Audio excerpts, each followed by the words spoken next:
I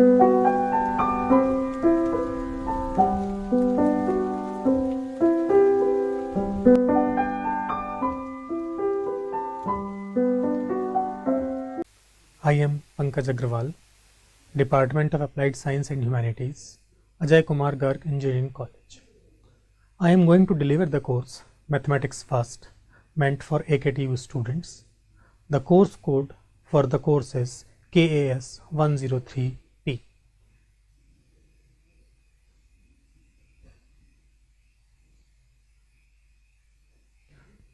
Course objective. The course is intended for first semester students of AKTU Lucknow. The purpose of the course is to familiarize engineering students with techniques of differential calculus, multivariable integral calculus, vector calculus, and linear algebra. It forms a base for students for more advanced course in mathematics. They will also find it useful in their branches.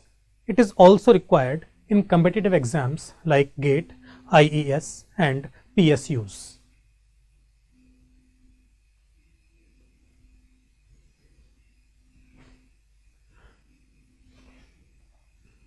Course content. The detailed course content can be found on AKTU website. Broadly, course is divided into 5 modules. Matrices, differential calculus first, differential calculus second, multivariable calculus first, and vector calculus.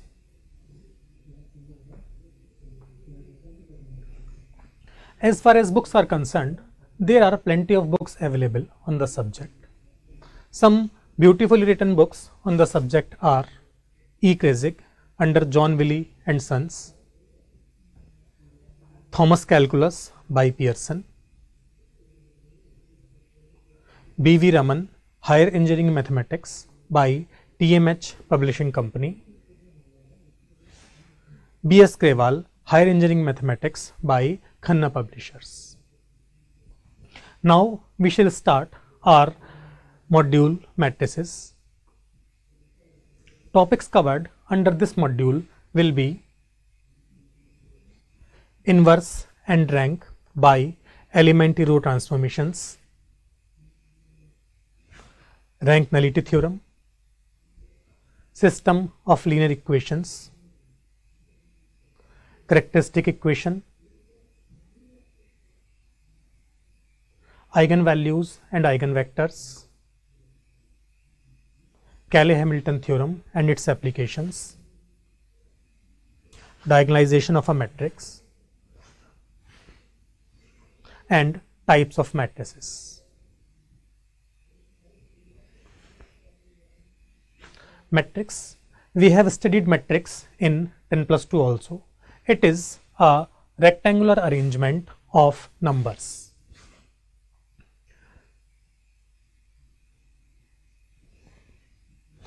This, all are examples of matrices. The horizontal lines in the matrices are called rows. These rows are denoted by R1, R2, R3 and so on. Thus, for this matrix, this is first row. Therefore, we shall call it R1. This is second row. We shall call it R2. This is third row.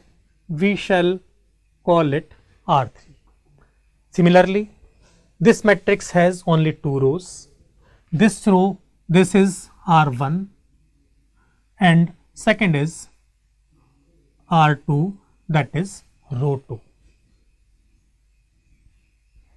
The vertical lines in a matrix are called columns. These are denoted by C1, C2, C3 and so on. Thus, for example, this matrix has 1, 2, 3, 4 columns. This matrix has 1, 2, 3 columns. Column 1 is denoted by C1, column 2 is denoted by C2, column 3 is denoted by C3, column 4 is denoted by C4, and so on. Square matrix. A matrix in which number of rows is equal to number of columns is called a square matrix. This and this are square matrices.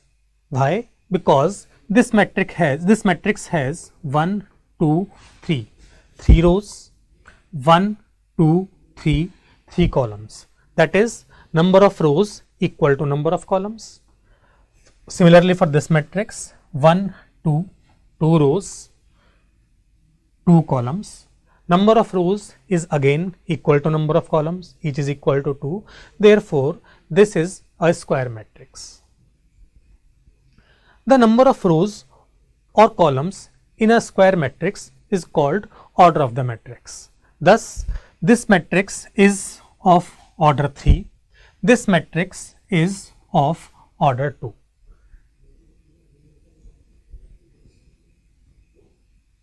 Identity matrix. A square matrix in which all diagonal elements are 1 and remaining elements are 0 is called identity matrix. These matrices all are examples of identity matrix. As we have said, all elements on the principal diagonal are 1 and remaining elements are 0. In second matrix also, all elements on principal diagonal are 1 and remaining elements are 0. Similarly, in third matrix, all elements on principal diagonal are 1 and remaining other elements are 0. Then any matrix which is a square and satisfies this condition is identity matrix. Identity matrix of order n is denoted by In. Thus, identity matrix of order 2 is denoted by I2. Identity matrix of order 3 will be denoted by I3 and identity matrix of order 4 will be denoted by I4. Sometimes identity matrix of any order is denoted by simply I. Dropping this suffix n, the order of identity matrix is decided by other information provided. Means we can write simply I in place of identity matrix if there is no confusion about order of the matrix. Identity matrix has a beautiful property. If we multiply a matrix by identity matrix, the matrix remains unchanged. Thus, for any matrix A times I and I times A both will be equal to A itself. That is, if I have any matrix A and I multiply this matrix by identity matrix, then there will be no alteration in A, the matrix A will remain unchanged. In other words, identity matrix works similarly for matrices as 1 works for number. We know that if we multiply any number by 1, the number remains unchanged, and similarly I is working for matrices here. Now, what is inverse of matrix? Let A be a square matrix. A matrix B is said to be inverse of A if AB equal to BA equal to I. That is, if I am able to find a square matrix which when multiplied by A gives identity matrix is inverse of the matrix. In this case, we say that B is inverse of A, and in symbols I write B equals to A inverse. Now, we are aiming to learn to find inverse of matrix by our methods, which we have studied in 10+2. Those methods will not be used here, and for this we need to first understand elementary row transformations. What are elementary row transformations? Let us understand. Following transformations on a matrix are called elementary row transformations. What are the transformations? First, interchanging any two rows. Then multiplication of a row by a non-zero number. And third one is addition of constant multiple of a row to another row. That is, if we multiply any of these three transformations are called elementary row transformations. What are these transformations? Interchange of any two rows. That is, we can interchange any two rows in a matrix under this transformation. Multiplication of a row by a non-zero number. That is, we can multiply any row of a matrix by any non-zero number under this transformation. And third and last one is addition of constant multiple of a row to another row. That is, we can multiply a constant in any row and the result can be added to another row.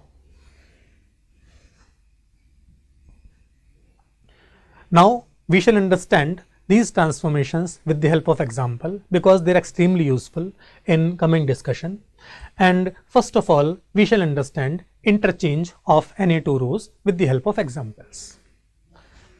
Suppose I have this matrix A 1 0 2 2 minus 3 4 0 minus 1 1. Suppose I want to interchange its first row and third row. First row means R1, third row means R3. Interchange means this symbol. So we are interchanging first and third row of the matrix. For this, what we will do? This first row will be written in place of third row. Therefore, 102 appears here in next step. This third row 0 minus 1 1 is placed in place of first row and it is 0 minus 1 1. Thus, applying this transformation R1 interchanged with R3, our matrix is transformed from this to this form. We can see that this matrix is obtained from original matrix A by applying some elementary row transformation. Such matrices are said to be equivalent matrices and this equivalent to sign is placed here to clarify this fact that this matrix is equivalent to this matrix. Now in this matrix obtained in previous step, I again want to apply say this transformation R3 interchanged with R2. It will mean third row of the matrix and second row of the matrix. This is R2, this is R3, these two are being interchanged. Then what will happen? 2 minus 3 4 will be written in second row and 102 will be written in third row and the matrix obtained will be resulting matrix.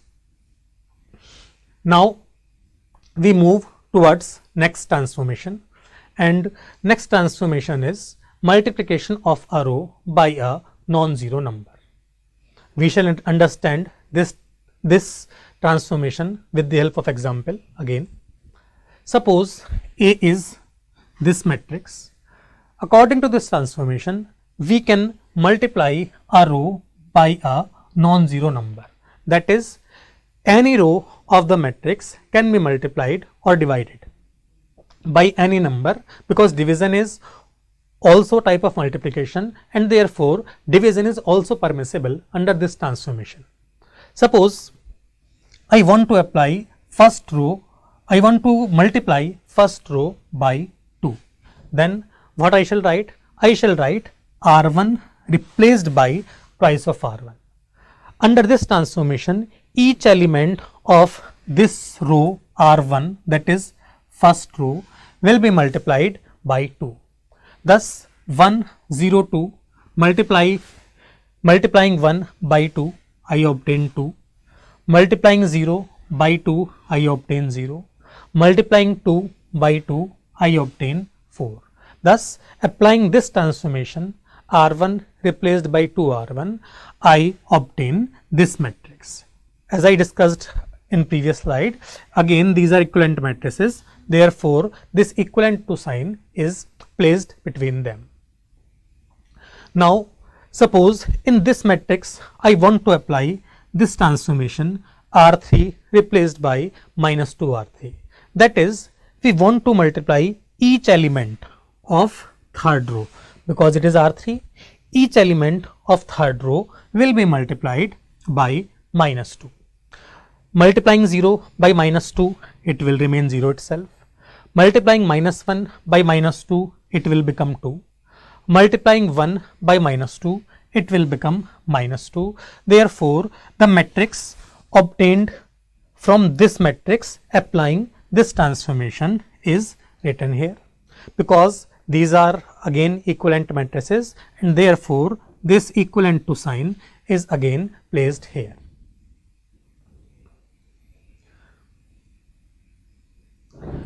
Now we move towards our third and last row transformation, which is adding constant multiple of a row to another row. According to this transformation, we can multiply a row by a non-zero number, and the result can be added to corresponding elements of another row. We shall understand it with the help of example. Suppose A is this matrix. I want R2 to be replaced by R2 plus 2R1. That is, 2 times of R1 will be added to corresponding elements of R2, that is second row, and the result will be written. We should understand that we are changing R2 and not any other row.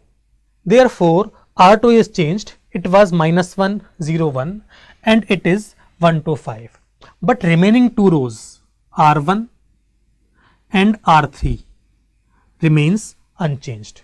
Because we are changing R2, therefore only R2 will be changed, R1 and R3 will remain unchanged, and that's why 1, 1, 2, 1, 1, 2 is as it is, 3, 2, minus 1, 3, 2, minus 1 is as it is.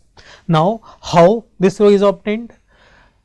2R1 will mean multiply each element of first row by 2. This will give 2, 2, 4. These resulting elements will be added to corresponding elements of R2. Elements of R2 are minus 1, 0, 1. Adding these two, I obtain 2 minus 1, 1, 2 plus 0, 2, 4 plus 1, 5, which is the elements written here. This 2R1 is just to be done in mind. There is no need to write it anywhere. Simply the resulting elements in R2 will be written here.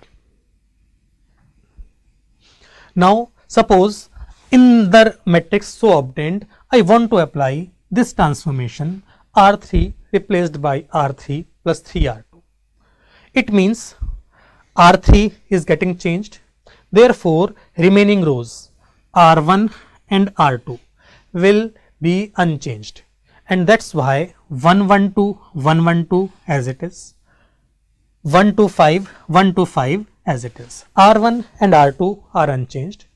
R3 is calculated according to these calculations. R3 is being replaced by R3 plus 3R2. 3R2 means each element of second row will be multiplied by 3. When I shall multiply elements of R2 by 3, I will obtain 3, 6, 15. These elements will be added to R3, 3, 2, 1. Adding these two, 3 plus 3 gives 6, 6 plus 2 gives 8, 15 plus 1 gives 16, and this matrix is obtained by applying R3 replaced by R3 plus 3R2 in this matrix.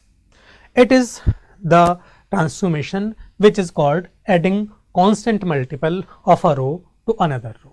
Here we have used the word adding but subtraction is also included in addition, because subtraction is also one kind of addition, and therefore if I apply R3 replaced by R3 minus 3R2, then there is nothing wrong. It is equally valid row transformation. Now we move towards elementary column transformations. The transformations discussed so far are in terms of rows only, so they were called elementary row transformations. Similar transformations can be applied in columns as well, and they will be called elementary column transformations.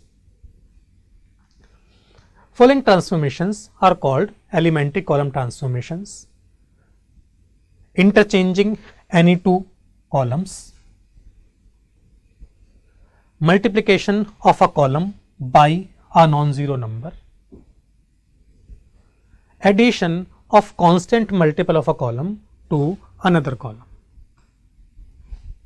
That is the transformation which we have discussed in previous slides. They were elementary row transformations because the transformations were applied in rows.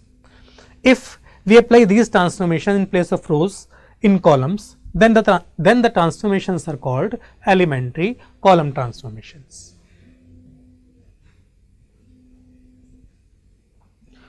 Now we learn the procedure to find the inverse of matrix with the help of elementary transformations.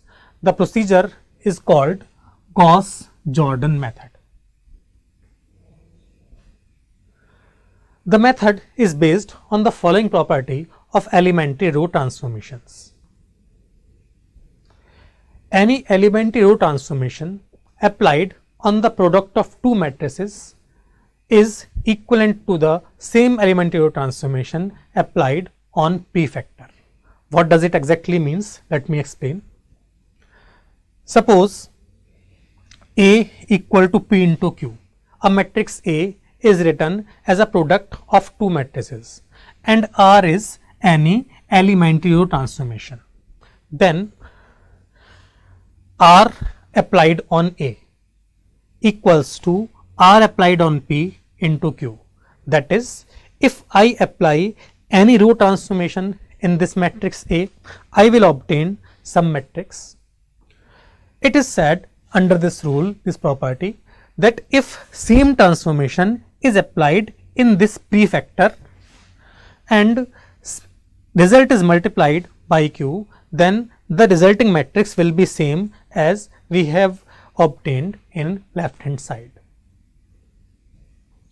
Now we shall use this property and understand how to find inverse of a matrix using elementary row transformations. What is the procedure? First of all, we shall write A equivalent to I. Whenever we are to find inverse of the matrix under this rule, under this procedure, then I shall start with A equivalent to I. This A will be replaced by value of the matrix which is given to us. I identity matrix will be replaced, I will be replaced by identity matrix of same order. Now this matrix A will be transformed to identity matrix using only elementary row transformations. Same transformations will be applied in right hand side also. The matrix I will be formed in left hand side in place of A. The resulting matrix in right hand side will be nothing but inverse of A. What is to be done? We shall start with A equivalent to I. A and I will be replaced by their values. This matrix A will then be converted to identity matrix with the help of elementary row transformations only. Column transformation are not to be applied if once we have started with row transformations. Then repeating the process, I shall obtain identity matrix in left hand side and the matrix obtained on right hand side will be inverse of the matrix A. The procedure will be more clear with the help of example. Suppose we are given this matrix and I want to find inverse of this matrix. For this I shall start with A equivalent to I. This A will be replaced by its value.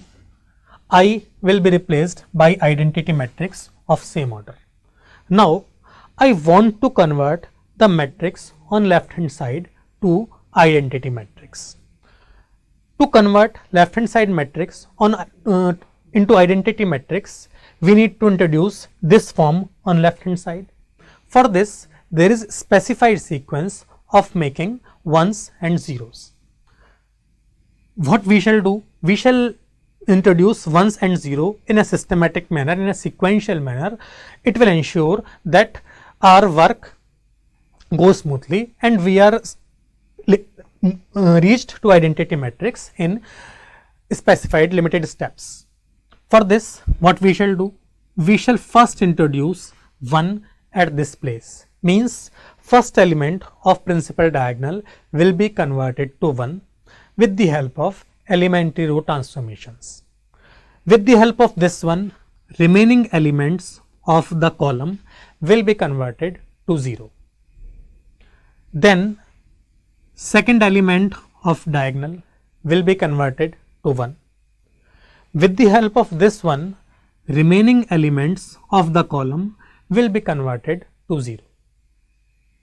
Then third element of diagonal will be converted to 1, and with the help of this one, remaining elements will be converted to 0.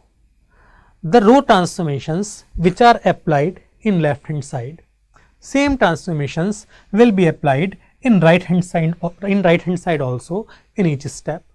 By doing so, I shall obtain identity matrix here. The matrix obtained here will be nothing but inverse of matrix A. Now we move towards next steps, and for this, as I already told, we will make 1 at this place. I observe that this is 3 and I observe that this is 3 and this is 2. If I subtract this row 2 from row 1, that is I apply R1 minus R2, then this element will be converted to 1, and that's why I have applied this transformation R1 replaced by R1 minus R2, because my purpose is to introduce 1 at this place. 1 is introduced at this place, our first step is over, and for this I have applied this transformation R1 replaced by R1 minus R2. This is R1, this is R2. R1 minus R2 is being applied, therefore R1 will change and R2 and R3 will remain unchanged. 2 minus 3 4, 0 minus 1 1. These two rows are copied as it is. R1 replaced by R1 minus R2 gives 3 minus 2 1, minus 3 minus 3 0, 4 minus 4 0. Now with the help of this one, remaining two elements of the column will be converted to 0. I observe that last element is already 0. Therefore, this element 2 is to be converted to 0 with the help of row transformation. For this, I shall apply suitable transformation. If I observe it is 2, it is 1. If this minus 2 times of this is done, then second element of first column will become 0, and this minus 2 times of this will mean R2 replaced by R2 minus 2R1. This transformation R2 replaced by R2 minus 2R1 is applied in left hand side and right hand side both. Applying this transformation, now first column is converted to 1 0 0. Now next step was to introduce this element, to introduce 1 at place of this element. To introduce 1 at this place, what will do? This is minus 3, this is minus 1. If I multiply last row by 4 and subtract, then this will become minus 3 minus minus 4 and 1 will be introduced at this place, and therefore we apply the transformation R2 replaced by R2 minus 4R3. This is minus 3, this is minus 1. This minus 4 times of this will make 1 at this place. Because R2 is being changed, therefore R1 and R3 will be written as it is, and therefore 1 0 0 occurs as it is in first row. 0 minus 1 1 occurs in last row because R1 and R3 are unchanged.